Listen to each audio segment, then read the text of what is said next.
Hello and welcome to the path of study NCERT geography class 8th की श्रृंखला में इस वीडियो में हम चैप्टर नंबर 5 जिसका नाम है उद्योग के बारे में जानेंगे।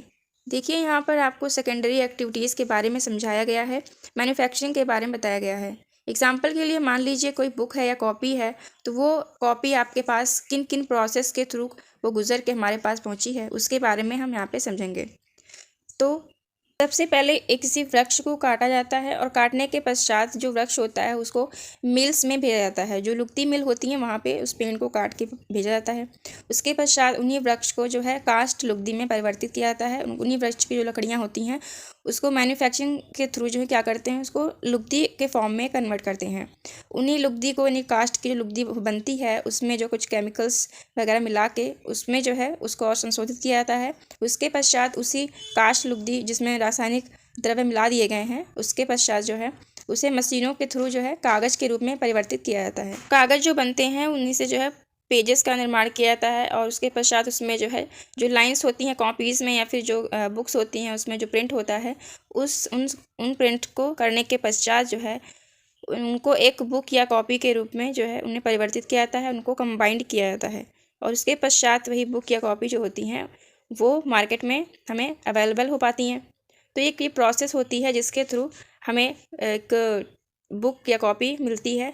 तो ये सभी जो प्रोसेस हैं दो प्रोसेस के थ्रू हैं, दो चरणों के थ्रू जो है हमें ये अवेलेबल हो पाती हैं।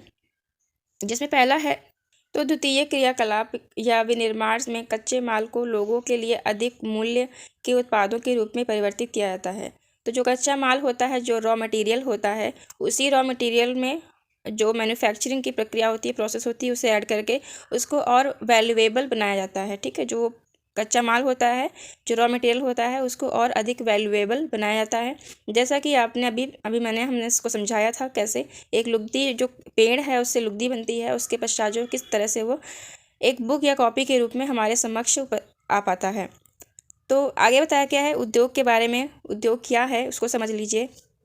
उद्योग का संबंध आर्थिक गतिविधि से है जो कि वस्तुओं के उत्पाद, खनिजों के निष्कर्षण अथवा सेवाओं की व्यवस्था से संबंधित होता है।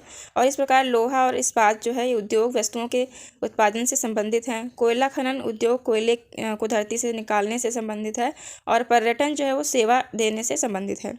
तो कहने का मतलब ये है कि जो आर्थिक गतिविधियाँ होती हैं वो किस तरह से किन किन चीज़ों से रिलेटेड होती हैं और जिससे भी रिलेटेड होती हैं वही जो है एक उद्योग के रूप में विकसित हो पाता है।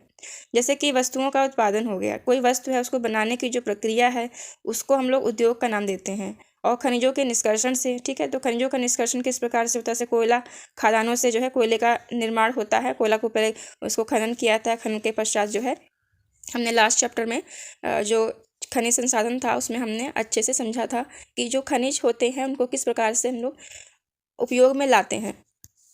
तो निष्कर्षण से लेकर जो है पूरा जो प्रोसेस होती है, निष्कर्षण से लेकर उत्पादन और उसके बाद उसका जो उपयोग होता है वो सब हमने वहाँ पे समझा था। तो आगे बताया गया है कि इस्पात उद्योग वस्तुओं के उत्पादन से संबंधित है। तो जो वस्तुएं होती हैं, स्टील जो होता है, स्टील से जो भी चीज़ें बनती हैं, चाहे वो बर्तन हो, कोई मशीन है या फिर कोई जो वस्तु होती हैं, उनका उपयोग या फिर उनका उत्पादन से संबंधित होता है। आगे बताया गया है कि पर्यटन सेवा देने से संबंधित है। यानी जो पर्यटन है, पर्यटन उद्योग है, वो हमें क्या देता है, हमें क्या देता है, सेवाएँ देता है। ठीक है, सर्विसेज प्रोवाइड करवाता है। तो उद्योग का एक और हम एग्जांपल ले लेते हैं। जो हम लोग वस्त्र पहनते हैं, कपड़े पहनते हैं, तो वो कपड़े किस प्रकार से बनते हैं। जैसे कि मान लीजिए एक वृक्ष है, कपास का वृक्ष है। कपास के वृक्ष से कपास निकाली जाती है, उसको जो है उद्योग जो होते हैं, जो फैक्ट्रीज होती हैं वहाँ पे लेके आते हैं और उसके पश्चात उन्हीं से जो है धागे का निर्माण किया जाता है, धागा बनाया जाता है। और उसके पश्चात धागे जो बनते हैं, धागे के पश्चात उन्हीं धागों से उनकी बुनाई होती है, धागों की बुनाई होती है। बुनाई के पश्चात जो है कपड़े का निर्माण होता है और उन्हीं कपड़ों पर फिर जो है छपाई की जाती है, प्रिंटिंग की जाती है, डिफरेंट प्रकार से छपाई की जाती है और उसके पश्चात उन्हीं छपे हुए कपड़ों से वस्त्र का निर्माण किया जाता है। ठीक है, वस्त्रों का निर्माण किया जाता है। तो ये जो पूरी प्रोसेस है, ये प्रोसेस जो है एक उद्योग का रूप ले लेती है और ये एक उद्योग यानी मैन्युफैक्चरिंग के थ्रू जो है हमें कपड़ा अवेलेबल हो पाता है। तो उद्योग का संबंध जो है वो सेकेंडरी एक्टिविटीज़ यानी द्वितीय क्रियाकलापों से होता है। इसके पश्चात आता है उद्योगों का वर्गीकरण तो उद्योगों के वर्गीकरण दो बेसिस पे किया जाता है। पहला तो कच्चा माल के आधार पे और दूसरा आकार और स्वामित्व के आधार पर उद्योगों का वर्गीकरण, उनका क्लासिफिकेशन किया जाता है। तो कच्चा माल क्या होता है उसको समझ लीजिए। किस आधार पर कच्चे माल का उपयोग उद्योग के रूप में होता है, जैसे कि लिखा है कि कच्चे माल के उपयोग के आधार पर उद्योग कृषि आधारित, खनिज आधारित, समुद्र आधारित और वन आधारित हो सकते हैं। ठीक है, तो कच्चा माल जो होता है वो हमें इन्हीं सब जो यहाँ पे फैक्टर बताए गए हैं, एक तो खनिज है, समुद्र है, वन है या फिर जो है कृषि है, तो इन्हीं सभी फैक्टर्स पे जो है हमें कच्चा माल अवेलेबल हो पाता है।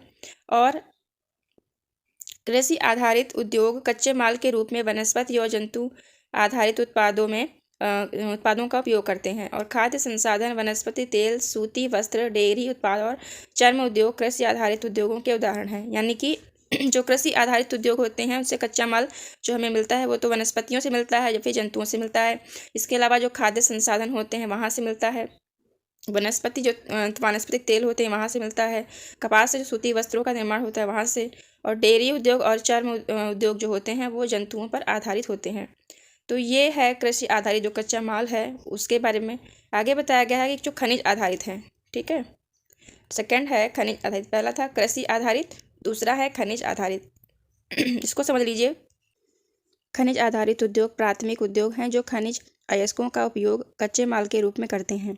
यानी कि यहाँ पर बताया गया है कि जो खनिज आधारित उद्योग होते हैं वो प्राथमिक उद्योग होते हैं। प्राइमरी एक्टिविटीज़ में जो भी इंडस्ट्रीज आती हैं, जैसे कि जो भी कच्चा माल में मिलता है, कच्चा माल कह लें या फिर कच्चा जो उत्पाद में प्राप्त होता है, चाहे वो खनन के द्वारा मिल रहा हो या फिर जो है किसी फसल के द्वारा मिल रहा हो, तो ये सभी जो एक्टिविटीज़ आती हैं जो कृषि से रिलेटेड होती हैं वो आती हैं प्राइमरी एक्टिविटीज़ में।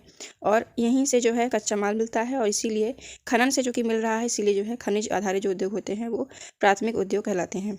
यानी जो नेचर से प्राप्त होते हैं प्राकृतिक रूप से, इसीलिए। तो आगे बताया गया है कि जो खनिज अयस्कों का उपयोग कच्चे माल के रूप में करते हैं, इन उद्योगों के उत्पाद अन्य उद्योगों का पोषण करते हैं। यानी कि ये जो उद्योग होते हैं, जो प्राथमिक उद्योग होते हैं, इन्हीं के द्वारा जो भी उत्पाद बनते हैं, यही उत्पाद जो है अन्य उद्योगों के पालन पोषण होते हैं। यानी कि इन्हीं जो प्राथमिक उद्योग होते हैं इन्हीं से जो भी उत्पाद तैयार होता है बन के, और वही जो है उत्पाद जो है अन्य जो उद्योग होते हैं ये उस पर डिपेंड करते हैं। जैसे कि मान लीजिए यहाँ पे अयस्क जो होते हैं, मान लीजिए हम एग्जांपल ले लेते हैं लौह अयस्क का। ठीक है, लौह अयस्क जो है खनिज है और इसको जो है खनन के द्वारा प्राप्त किया गया, निकाला गया वहाँ से ज़मीन से। उसके बाद जो है इसमें प्रसंस्करण किया गया, उसके पश्चात जो है हमें लोहा प्राप्त हुआ। और अब जो है यानी प्राथमिक उद्योग से हमने लोहा प्राप्त किया और लोहे को जो है अन्य इंडस्ट्री यानी अन्य उद्योग जो है उस पर डिपेंड करेंगे, चाहे वो कार उद्योग हो, चाहे वो मशीन बनाने जो बड़ी बड़ी मशीन बनती हैं वो हों, या फिर जो है भवन निर्माण सामग्रियाँ जो होती हैं वो हों, या फिर रेल के डिब्बे जो बनते हैं वो हों। ठीक है, तो ये कह सकते हैं कि ये उद्योग जो होते हैं एक दूसरे के पूरक होते हैं। आगे बताया गया है कि नेक्स्ट है समुद्र आधारित उद्योग। तो सागरों और महासागरों से प्राप्त उत्पादों का उपयोग कच्चे माल के रूप में करते हैं और समुद्री खाद्य प्रसंस्करण उद्योग और मत्स्य तेल निर्माण इसके प्रमुख उदाहरण हैं। तो कहने का तात्पर्य यह है कि जो समुद्र से निकाले गए जो भी एक्सप्लोर किया जाता है, चाहे वो कच्चा माल के रूप में कोई भी खाद्य पदार्थ हो या फिर मछलियाँ हमें वहाँ से प्राप्त होती हैं, उन्हीं मछलियों का विभिन्न प्रकार से उपयोग किया जाता है, चाहे फिर वो उनसे चाहे तेल निकालना हो या फिर उसको एज अ खाद के रूप में भी प्रयोग करते हैं। ठीक है, तो ये हो गया खाद्य आधारित उद्योग। इस पर जो है यानी मछलियों पर ही पूरा जो समुद्र का उद्योग है वो भी डिपेंड करता है। इसके अलावा जो भी खाद्य सामग्री या खाद्य प्रसंस्करण वाले सामान जो निकलते हैं वो भी इसी पे डिपेंड करते हैं। नेक्स्ट है वन आधारित उद्योग। तो यहाँ पे जो है वनों पे आधारित उद्योग होते हैं, जैसे कि वहाँ वनों से प्राप्त होने वाली जो लकड़ियाँ होती हैं, वहाँ से प्राप्त होने वाली औषधि होती हैं, तो उस पर ये उद्योग डिपेंड करते हैं। ठीक है, यहाँ से प्राप्त होने जो कच्चा माल होता है उस पर। तो लुगदी एवं कागज, औषध, रसायन, फर्नीचर और भवन निर्माण वनों से संबंधित उद्योग हैं। ठीक है, तो ये जो भी जितने भी इसके जो इसे लाभ होते हैं वनों से, तो उन्हीं से जो है ये उद्योग विकसित होते हैं। आगे आकार के बारे में बताया गया है कि जो उद्योग होता है उसके आकार यहाँ पे देख लीजिए। बताया गया है कि उद्योग के आकार का तात्पर्य निवेश की गई पूंजी की राशि, नियोजित लोगों की संख्या और उत्पादन की मात्रा से है। आकार के आधार पर उद्योगों को दो प्रकार से डिवाइड किया गया है। पहला तो है लघु आकार के उद्योग और दूसरा है वृहत आकार के उद्योग। जो लघु आकार के उद्योग होते हैं उनको कुटीर उद्योग भी हम कह सकते हैं। ये छोटे पैमाने पर लगाए गए उद्योग होते हैं। ठीक है, इसमें छोटे छोटे समूहों के द्वारा उद्योग किया जाता है और इसमें जैसे कि दस्तकारों के द्वारा उत्पादों का निर्माण हाथ से होता है, जैसे कि टोकरियों की बुनाई करना, मिट्टी के बर्तन बनाना, ठीक है। और हस्तनिर्मित वस्तुएं कुटीर उद्योग के उदाहरण हैं। और बड़े पैमाने पर जो उद्योग होते हैं, जो बड़े आकार वाले उद्योग होते हैं, उसमें जो है बड़ी मात्रा में वस्तुओं का उत्पादन भी होता है और इनकी तुलना में छोटे पैमाने के जो उद्योग होते हैं वो कम पूंजी और कम यानी कि निम्न प्रौद्योगिकी का उपयोग वहाँ पे किया जाता है। और बड़े पैमाने के उद्योगों में पूंजी की निवेश जो है वो अधिक होता है। इसके अलावा जो प्रौद्योगिकी का उपयोग होता है वो भी उच्च स्तरीय होती है। जैसे रेशम बुनाई और खाद्य प्रक्रमण उद्योग लघु पैमाने के उद्योग हैं और ऑटोमोबाइल और भारी मशीनों का उत्पादन जो है बड़े पैमाने के उद्योग के अंतर्गत आते हैं। यहाँ पे चित्र में आप देख सकते हैं, लिखा है कि मखाने के खाद्य प्रक्रमण की अवस्थाएं यहाँ पे बताई गई हैं कि किस प्रकार से जो मखाना होता है उसका किस प्रकार से जो है उत्पादन किया जाता है। तो ये एक आता है कुटीर उद्योग में। और जो ऑटोमोबाइल या भारी मशीनें होती हैं उनका निर्माण जो है बड़े उद्योग जो होते हैं, बृहद उद्योग, उसके अंतर्गत आता है। नेक्स्ट है स्वामित्व। तो जो उद्योग होता है वो स्वामित्व एक इसमें फैक्टर होता है, उसको समझ लीजिए। स्वामित्व के आधार पर उद्योगों को निजी क्षेत्र, राज्य स्वामित्व अथवा सार्वजनिक क्षेत्र, संयुक्त क्षेत्र और सहकारी क्षेत्र में वर्गीकृत किया जा सकता है। यानी कि जो निजी क्षेत्र होते हैं उसमें व्यक्ति या व्यक्ति समूह द्वारा जो है स्वामित्व होता है उद्योग का, और राज्य स्वामित्व और सार्वजनिक क्षेत्र में व्यक्तियों के समूह के साथ साथ में राज्य जो है वो भी हस्तक्षेप करता है और उसका भी इसमें स्वामित्व रहता है। नेक्स्ट है संयुक्त क्षेत्र और सहकारी क्षेत्र।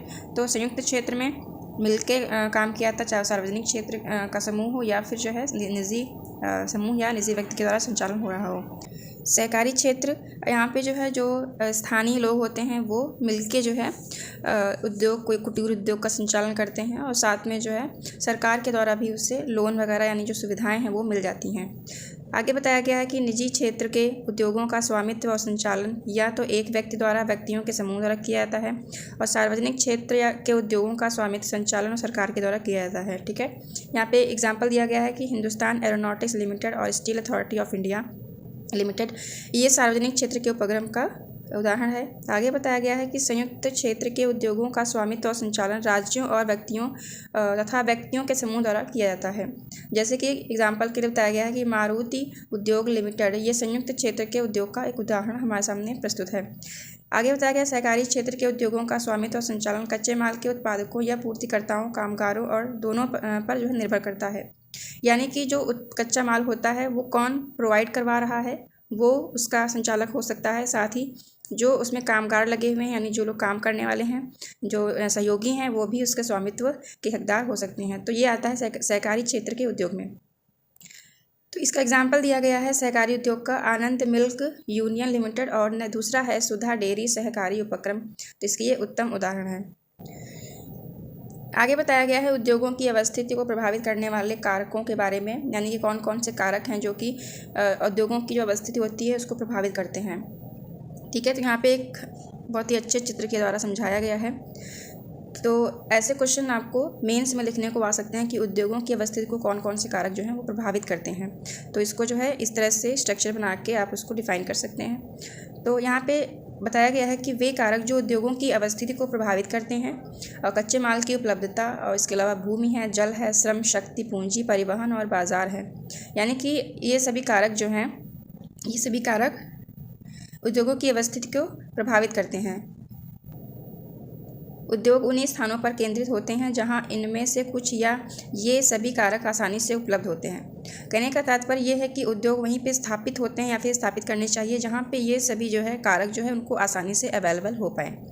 जैसे कि संचार की व्यवस्था होनी चाहिए, परिवहन उचित मात्रा में वहाँ पे अवेलेबल हो ताकि जो है कच्चे माल का परिवहन आसानी से किया जा सके। जो वहाँ की भूमि है वो भी पर्याप्त मात्रा में उद्योग के अकॉर्डिंग ही होनी चाहिए, और बिजली की व्यवस्था होनी चाहिए। श्रम यानी लेबर वहाँ पे उपलब्ध हो, आपके पास पर्याप्त मात्रा में पूंजी हो, और उसी के पास में बाजार हो, यानी कि जो भी प्रोडक्ट यहाँ बन रहा है उद्योग इंडस्ट्री में वो आसानी से जो है मार्केट में पहुँचाया जा सके। इसके अलावा जल की भी व्यवस्था होनी चाहिए। ठीक है, तो यहाँ वही बताया गया है कि कभी कभी सरकार कम दाम पर विद्युत उपलब्धता, कम परिवहन लागत तथा अन्य अवसंरचना जैसे प्रोत्साहन प्रदान करती है ताकि पिछड़े क्षेत्रों में भी उद्योग स्थापित किए जा सकें। यानी कि जो कुछ क्षेत्र ऐसे हैं जहाँ पे पिछड़े हैं, वहाँ पे उद्योग वगैरह नहीं है, जिससे वहाँ का इलाका क्या है, पिछड़ा है और एक तरह से वो विकास की जो मुख्य धारा से कटा हुआ है। तो वहाँ पे उद्योग वहाँ पे इस्टेब्लिश की जाएँ ताकि वो भी विकास की मुख्य धारा से जुड़ सके। इसीलिए वहाँ पे क्या करते हैं, सरकार जो है जो भी उद्योग स्थापित करते हैं उनको जो है विद्युत जो है वो कम दाम पे उपलब्ध करवाती है और परिवहन भी जो लागत होती है वो भी कम खर्च पे जो है उसको उपलब्ध करवाती है, जिसके कारण क्या हो, जो उद्योग इस्टेब्लिश कर रहे हैं उनको प्रोत्साहन मिले और वो पिछड़े इलाकों में भी जो है वहाँ पर जाके उद्योगों को स्थापित कर सके। आगे बताया गया है ताकि पिछड़े क्षेत्रों से भी में भी उद्योग स्थापित किया जा सके। औद्योगिकीकरण से प्रायः नगरों और शहरों का विकास एवं वृद्धि होती है। ठीक है, तो यहाँ पे कहने का तात्पर्य है कि जो औद्योगिकरण है, इंडस्ट्रियलाइजेशन है, वो केवल नगरों और शहरों का भी विकास करता है, उनकी वृद्धि करता है। लेकिन अगर पिछड़े क्षेत्रों में जैसे गांव हैं या फिर कस्बे हैं, वहाँ पे अगर उद्योग स्थापित किए जाएँ तो वो भी जो है काफ़ी उनका विकास होगा। आगे बताया गया है औद्योगिक तंत्र के बारे में। औद्योगिक तंत्र में निवेश, प्रक्रम और निर्गत शामिल है। यानी निवेश में कच्चे माल, श्रम और भूमि की लागत, जल की उपलब्धता, परिवहन, विद्युत और अन्य अवसंरचनाएं शामिल होती हैं। यानी कि जो औद्योगिक है उद्योग है तो उसके तंत्र में, उद्योग के तंत्र में कौन कौन सी चीज़ें हैं जिनकी आवश्यकता होती है। तो पहली चीज़ तो निवेश हो यानी पूंजी हो पर्याप्त मात्रा में। दूसरी चीज़ कच्चा माल अवेलेबल हो, श्रम हो, भूमि की लागत जो है वो हो, जल की उपलब्धता, इसके अलावा परिवहन और विद्युत के साथ साथ अन्य अवसंरचनाएं भी इसमें शामिल होती हैं। आगे बताया गया है कि प्रक्रम में कई तरह के क्रियाकलाप शामिल हैं जो कच्चे माल को परिष्कृत माल में परिवर्तित करते हैं और निर्गत अंतिम उत्पाद और इससे अर्जित आय हैं।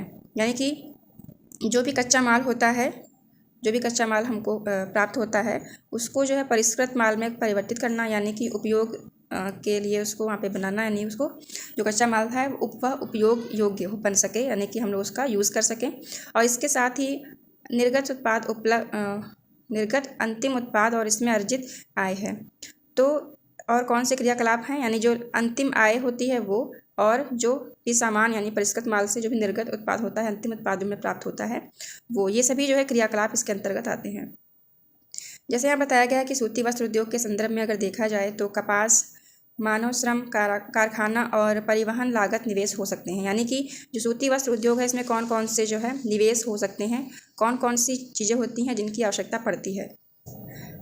प्रक्रमों में ओटाई, कटाई, बुनाई, रंगाई और छपाई शामिल है। यानी कि प्रक्रम का अर्थ होता है कि कौन कौन से क्रियाकलाप जो है उसमें शामिल किए जाएंगे उद्योग में। तो वही कपास की, चूँकि वस्त्र निर्माण की बात हो रही है तो वही उसी के क्रियाकलापों के बारे में बताया गया है कि ओटाई होगी, कटाई होती है, बुनाई होती है, यानी कि जो कपास होता है उसकी सबसे पहले खेतों से उठाई की जाती है, कटाई होती है वहाँ पे, फिर उनकी बुनाई की जाती है। फिर बुनाई अर्थात उनकी जो कपास से जो धागे बनते हैं, फिर जो कपास से जो वस्त्र बनाए जाते हैं उनकी बुनाई होती है। उसके पश्चात उसमें प्रिंट होते हैं, छपाई होती है, रंगाई होती है। तो ये सभी क्रियाकलाप उसमें शामिल है। आगे बताया गया है औद्योगिक प्रदेश के बारे में। तो औद्योगिक प्रदेश का विकास तब होता है जब कई तरह के उद्योग एक दूसरे के निकट स्थित होते हैं और वे अपनी निकटता के लाभ आपस में बांटते हैं। कहने का तात्पर्य यह है कि जो उद्योग होते हैं वो एक दूसरे पर निर्भर भी होते हैं।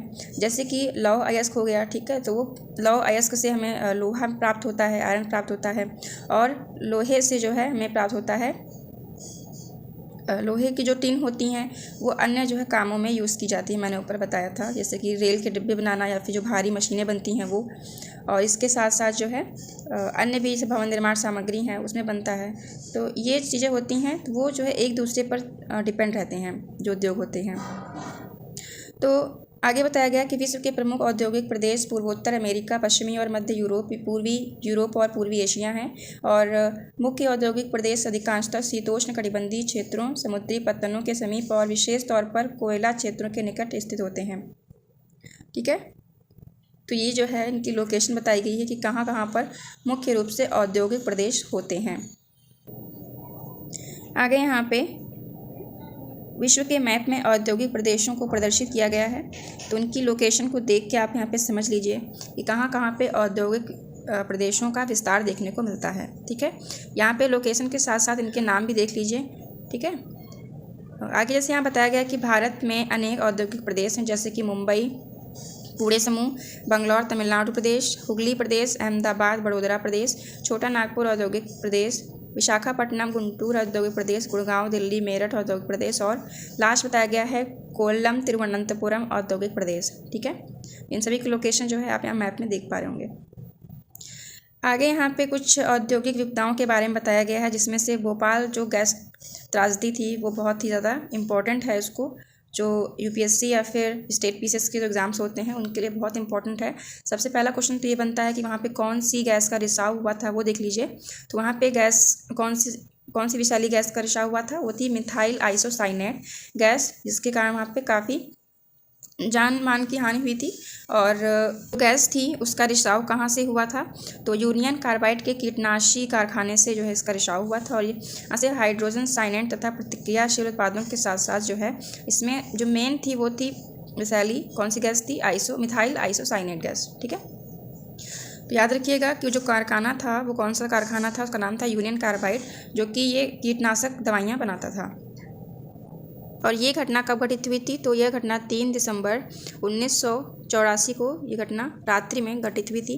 इसके अलावा जो एक और घटना है जो कि 2005 में 23 दिसंबर को घटित हुई, यहाँ पे 243 लोगों की मृत्यु हुई थी और 9,000 से अधिक लोग जो है दुर्घटनाग्रस्त हुए थे, यानी से प्रभावित हुए थे। तो ये घटना हुई थी चीन के गाओ कायो में, जिसमें जो है जो चोंगिंग में गैस कूप विस्फोट हुआ था। ठीक है, यानी कि जो गैस का कुआं था उसमें विस्फोट हुआ था। यहाँ पे जोखिम कम करने के उपायों के बारे में बताया गया। पहला पॉइंट है घने बसे आवासीय क्षेत्रों को औद्योगिक क्षेत्रों से अलग बहुत दूर रखा जाना चाहिए। ठीक है, जो औद्योगिक क्षेत्र होते हैं यानी कि जो उद्योगों का जो कारखाने होते हैं उनकी स्थापना जो है जो बस्तियाँ होती हैं, जो आवासीय क्षेत्र होते हैं उनसे दूर किया जाना चाहिए।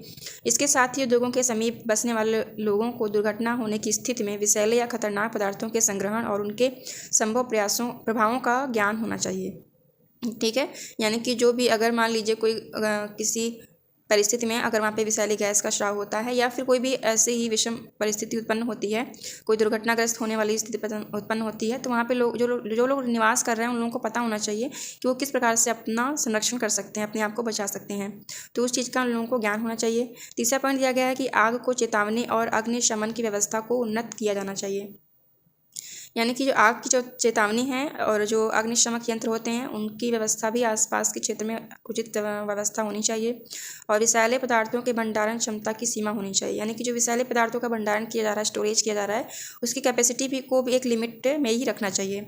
नेक्स्ट पॉइंट है उद्योगों में प्रदूषण नियंत्रण के उपाय को उन्नत किया जाना चाहिए, यानी कि जो प्रदूषण हो रहा है उद्योगों के द्वारा तो उसको भी नियंत्रण करना चाहिए, नियंत्रित करना चाहिए और नियंत्रित करने के उपाय भी वहाँ पे सुझाने चाहिए और उसको अमल में भी लाना चाहिए।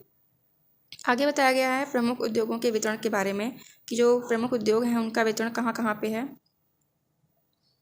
विश्व के प्रमुख उद्योग लौह इस्पात उद्योग, सूती वस्त्र उद्योग और सूचना प्रौद्योगिकी उद्योग हैं।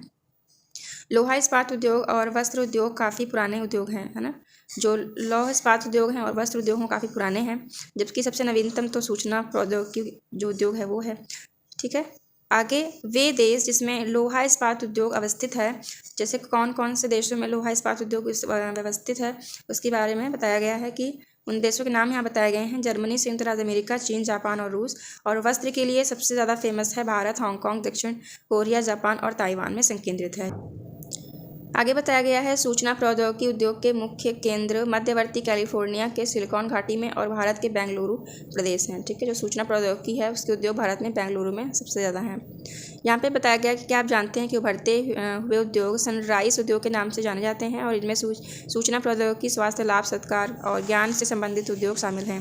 यानी कि जो उभरते हुए जो उद्योग होते हैं उनको सनराइज उद्योग कहा जाता है। तो यहाँ पे अगर एग्जांपल ले लेते हैं सनराइज का, तो वो कौन सा है, वो है सूचना प्रौद्योगिकी उद्योग। ओके, आगे यहाँ पे लोहा इस्पात उद्योग के बारे में बताया गया है कि अन्य उद्योगों की तरह लोहा इस्पात उद्योग में भी बहुत से निवेश प्रक्रम और निर्गत शामिल हैं। यह एक पोषक उद्योग है, यानी कि अन्य जो उद्योग है उनका जो है पोषक है, जिसके उत्पाद अन्य उद्योगों के लिए कच्चे माल के रूप में प्रयुक्त किए जाते हैं। यानी जो लोहा है वो कच्चे माल के रूप में अन्य उद्योगों में प्रयोग किया जाता है। उद्योग के निवेश में श्रम, पूंजी, स्थान और अन्य अवसंरचना के साथ साथ लौह अयस्क कोयला और चूना पत्थर कच्चे माल के रूप में सम्मिलित हैं। ओके, तो यहाँ पे बताया गया है प्रगलन क्या है, प्रगलन की जो प्रक्रिया होती है वो क्या है। तो यह एक ऐसी प्रक्रिया है जिसमें धातुओं को उसके अयस्कों द्वारा गलनांक बिंदु से अधिक तपाकर निष्कर्षित किया जाता है। कहने का तात्पर्य यह है कि मान लीजिए कोई धातु है, अगर हम लोहे का एग्जाम्पल ही ले लेते हैं, ठीक है, लौह अयस्क को ही ले लेते हैं, तो उसका जो गलनांक बिंदु होता है वहाँ तक उसको टेम्परेचर में रखते हैं और उससे अधिक चूँकि रखते हैं ताकि वो अच्छे तरीके से गल सके और उसका निष्कर्षण आसानी से किया जा सके। तो यह प्रक्रिया प्रगलन कहलाती है। आगे बताया गया है कि लौह अयस्क से इस्पात निर्माण की प्रक्रिया में कई चरण शामिल होते हैं, जैसे कि कच्चे माल को सबसे पहले चौंका भट्टी में रखा जाता है, ठीक है, और उसके बाद यहाँ यह प्रगलित होता है, ठीक है, यानी प्रगलन मतलब यहाँ पे वो गलाया जाता है, ठीक है। यहाँ पे देखिए चौंका भट्टी है, इसमें लौह अयस्क से जो है इस्पात का निष्कर्षण किया जाता है और इसी भट्टी में लौह अयस्क को सबसे पहले रखा जाता है और उसको जो है उसका जो गलनांक बिंदु है उससे अधिक तापमान पर उसे प्रगलित किया जाता है और इसके पश्चात यह परिशोधित होता है और प्राप्त उत्पाद इस्पात होता है, यानी जो हमें प्रोडक्ट प्राप्त होता है प्रगलन की प्रक्रिया के पश्चात वो हमें प्राप्त होता है और वो होता है इस्पात, ठीक है, जो अन्य उद्योगों में कच्चे माल के रूप में प्रयोग में लाया जाता है। क्योंकि जो इस्पात होता है वो कड़ा होता है और इसे आसानी से काटा और आकार में दिया जा सकता है, नहीं किसी भी रूप में उसे परिवर्तित किया जा सकता है, किसी भी आकार में किसी शेप में उसे ढाला जा सकता है अथवा इसके तार भी बनाए जा सकते हैं। आगे बताया गया है कि एल्यूमिनियम, निकिल, तांबा जैसी अन्य धातुओं में को थोड़ी थोड़ी मात्रा में इस्पात में मिलाकर इसकी मिश्र धातु में बनाई जाती हैं, यानी इस्पात में जो है एल्यूमिनियम, निकिल या फिर तांबा इत्यादि मिला के जो है अन्य धातु मिश्र धातु बनाई जाती है। इससे क्या होता है, जो मिश्र धातु बनती है वो अत्यधिक कठोर होती है और उसकी दृढ़ता और जंग प्रतिरोधक क्षमता भी उसमें विद्यमान हो जाती है। इसके बाद बताया गया है कि इस्पात प्रायः आधुनिक उद्योगों का मेरुदंड कहलाता है। इस्पात जो है वो क्या है, उद्योगों का मेरुदंड कहा जाता है। लगभग सारी वस्तुएं जिनका हम लोग उपभोग करते हैं वे या तो लोहा या इस्पात से बनते हैं अथवा इन धातुओं से निर्मित औजारों और मशीनों से बनते हैं। पोत, रेलगाड़ी, ट्रक और ऑटो अधिकांशतः इस्पात से बने होते हैं। यहाँ तक कि सेफ्टी पिन और सुइयाँ भी इनका उपयोग आप करते हैं और वे भी जो है इस्पात की ही बनी होती हैं। तो यहाँ पे इस्पात का एक और उपयोग के बारे में बताया गया है कि जो तेल के कुएं होते हैं वहाँ से जो तेल का निष्कर्षण होता है, यानी वो एक अयस्क के रूप में अगर निकाला जाता है तो वो जो पाइपलाइन जिन पाइपलाइन के थ्रू से निकाला जाता है वो इस्पात की बनी होती हैं। और आगे बताया गया है कि खनिजों का खनन इस्पात के उपकरणों से ही होता है, यानी जो खनिजों का निष्कर्षण किया जाता है, खनन ज़मीन से खोद के निकाला जाता है तो वो भी इस्पात के ही बने होते हैं। कृषि के यंत्र प्रायः इस्पात के बने होते हैं, यानी जो कृषि के लिए जो भी औजार यूज़ किए जाते हैं तो वो भी इस्पात के ही बने होते हैं और विशाल भवनों का ढांचा इस्पात से ही बनाया जाता है। आगे यहाँ पे उद्योगों की अवस्थिति को बताने का प्रयास किया गया है कि 1800 ईस्वी पूर्व इस्पात के उद्योग वहाँ स्थित थे जहाँ पे कच्चा माल, विद्युत आपूर्ति और बहता जल आसानी से उपलब्ध था और बाद में उद्योगों के लिए आदर्श स्थिति जो है कोयला के समीप और नहरों और रेलवे के निकट हो गई। 1950 के बाद लोहा और इस्पात उद्योग समुद्र पत्तन के निकट सपाट भूमि के विशाल क्षेत्रों में केंद्रित होने शुरू हो गया और ऐसा इसलिए हुआ क्योंकि इस्पात निर्माण का कार्य इस समय तक बहुत विशाल हो गया था और लौह अयस्क विदेशों से आयात करना पड़ता था, ठीक है। तो पहले जो है 1800 ईसा पूर्व की अगर बात करते हैं तो वहाँ पे पूर्व सर्वोत्तम अवस्थित की कैसी थी, जहाँ पे आसानी से कच्चा माल उपलब्ध हो जाए और विद्युत आपूर्ति इसके साथ ही बहता जल आसानी से मिल जाए, इसीलिए वहाँ पे मतलब उसकी आदर्श स्थिति, उद्योग को स्थापित करने की आदर्श स्थिति मानी जाती थी। लेकिन 1850 से 1950 तक की अवस्थित जो है सर्वोत्तम स्थिति कुछ इस प्रकार से थी, जहाँ पे रेलवे भी निकट हो, ठीक है, और नहर इत्यादि हों आप आसपास और कोयला आसानी से उपलब्ध हो सके, तो ऐसी अवस्थिति वहाँ पे उद्योगों के लिए आदर्श स्थिति मानी जाती थी। लेकिन 1950 से अब तक की सर्वोत्तम स्थिति कुछ इस प्रकार से है, क्योंकि टेक्नोलॉजी का भी काफ़ी हद तक जो है विकास हो गया था और इस वजह से जो है इसका विस्तार कुछ ऐसे क्षेत्रों में देखा गया और जहाँ पे पत्तन वगैरह यानी समुद्र पत्तन निकट हों, ताकि जो उद्योग होते हैं उससे उत्पादित सामानों का आयात निर्यात आसानी से किया जा सके। आगे बताया गया है कि भारत में लोहा इस्पात उद्योग कच्चा माल, सस्ते श्रमिक परिवहन और बाजार का लाभ लेते हुए विकसित हुए। सभी महत्वपूर्ण इस्पात उत्पादक केंद्र जैसे कि भिलाई, दुर्गापुर, बर्नपुर, जमशेदपुर, राउरकेला, बोकारो एक ही प्रदेश में स्थित हैं, जो चारों राज्यों में फैले हुए हैं। ये 4 राज्य कौन कौन से हैं? पश्चिम बंगाल, झारखंड, उड़ीसा और छत्तीसगढ़। ठीक है, तो इन 4 राज्यों में ये इस्पात के प्रमुख केंद्रों का विस्तार यहाँ पे देखा जाता है। भद्रावती और विजयनगर कर्नाटक में, विशाखापत्तनम आंध्र प्रदेश में, सलेम तमिलनाडु में अन्य महत्वपूर्ण इस्पात के केंद्र हैं जो स्थानीय संसाधनों का उपयोग कर रहे हैं।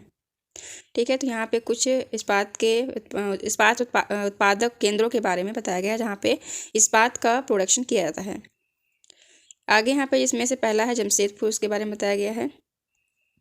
1947 से पूर्व भारत में केवल एक इस्पात कारखाना था, Tata iron and steel company limited, इसको शॉर्ट में टिस्को भी कहते हैं। यह निजी स्वामित्व में था और स्वतंत्रता के पश्चात सरकार ने यह कार्य अपने हाथों में ले लिया था। बहुत से लोहा इस्पात संयंत्र स्थापित किए गए। झारखंड में स्वर्णरेखा और खरकई नदियों के संगम के समीप साकची में सन 1907 में टिस्को की शुरुआत की गई थी और बाद में साकची का नाम बदलकर जमशेदपुर रख दिया गया था। ठीक है, तो इसकी यहाँ पे झारखंड में है टिस्को कंपनी। 1907 में इसको जो है इस्टेब्लिश किया गया था और उसके बाद नाम बदलकर जमशेदपुर रख दिया गया। आगे बताया गया कि भौगोलिक रूप से जमशेदपुर देश के लोहा इस्पात केंद्र के रूप में सर्वाधिक सुविधाजनक स्थान पर है। ठीक है, तो यहाँ पे इस चित्र में जमशेदपुर में लोहा इस्पात उद्योग की अवस्थिति के बारे में बताया गया है। यहाँ पे ये पॉइंट इम्पॉर्टेंट हो जाता है कि जो साकची है, साकची वो कहाँ पे अवस्थित है, यानी कि किन 2 नदियों के संगम पे अवस्थित है। तो अवस्थित है स्वर्णरेखा और खरकई नदियों के संगम पर साकची अवस्थित है। ठीक है, ये क्वेश्चन जो है इम्पॉर्टेंट है कि साकची किन 2 नदियों के संगम पर स्थित है। साकची अर्थात जमशेदपुर, तो ये जो है खरकई और स्वर्णरेखा नदियों के संगम पर स्थित है।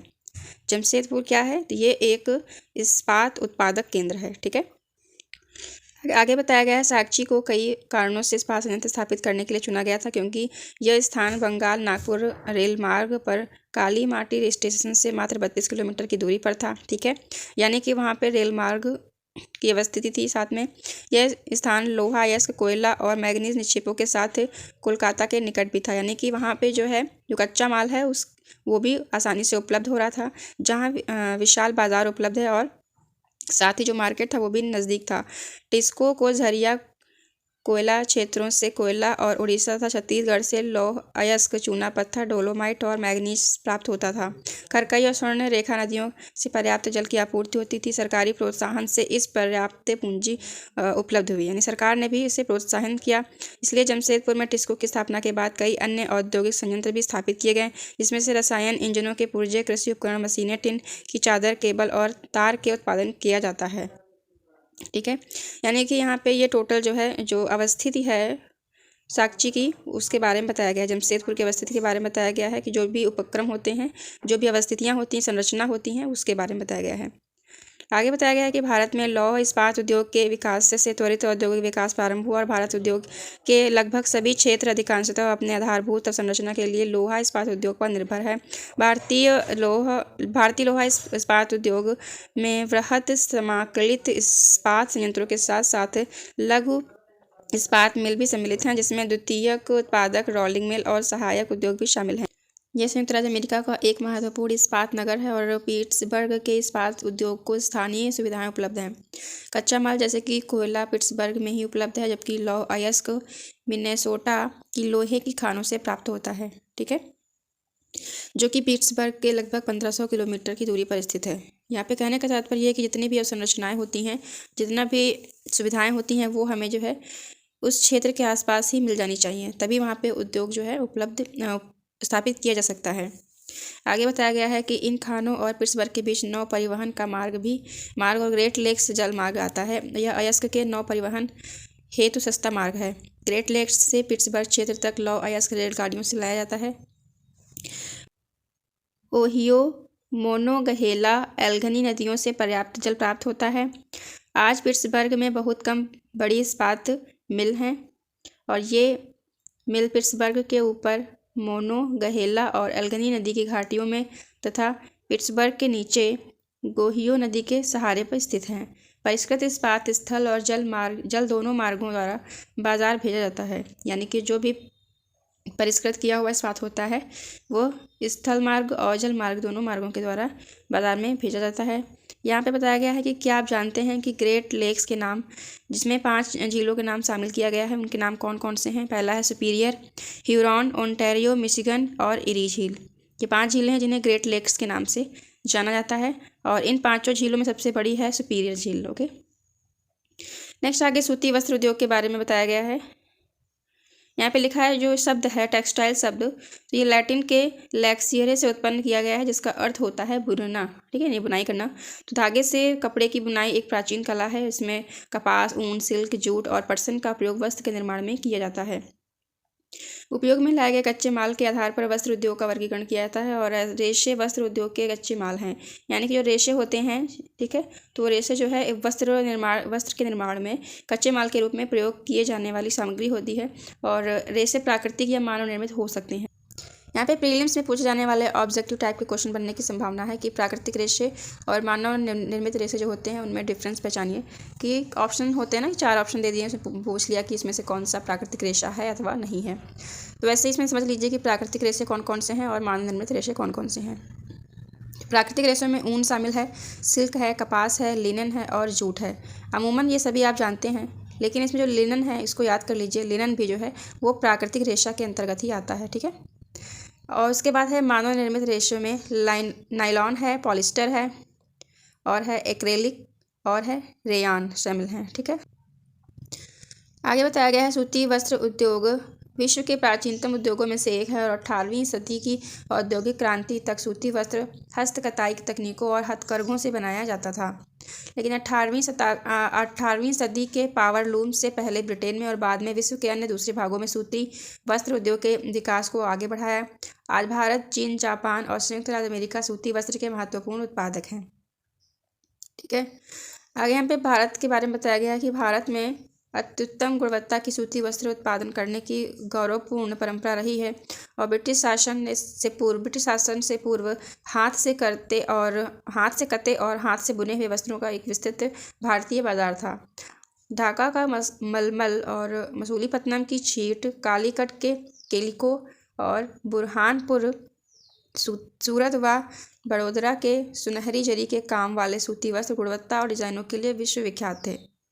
ठीक है, इस चित्र में विश्व के प्रमुख सूती वस्त्र के निर्माण के प्रदेश दिए गए हैं कि कहाँ कहाँ पे सूती वस्त्रों का निर्माण किया जाता है, तो कौन कौन से इसमें से ये सभी स्थान फेमस हैं।